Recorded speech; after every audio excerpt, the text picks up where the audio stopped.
దుష్టునికి, లోకము దుష్టుని అందున్నది. ఈ దుష్టునికి సంబంధించినటువంటి ఈవిల్తో మనం ఏదైనా చేస్తే అప్పుడే డబ్బులు వస్తాయి అనుకుంటున్నారు. కానీ ఈవిల్ పవర్ని దేవుడు సిలువలో చితకదొక్కాడు. వాడికి చిప్ప మిగిలింది. వాడు మనకి ఏమి చెయ్యలేడు. అందుకే నేను స్టైల్ మారింది, నా నడక మారింది, నా మాట మారింది, నా రూటు మారింది.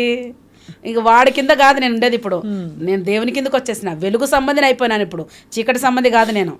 అట్లా రాశాను. ఇప్పుడు మీకు ఆ కవిత సమాజమా ఇది సమంజసమా? ఎస్, ఆ కవిత వినిపిస్తాను. అప్పుడే రాశానండి ఇది.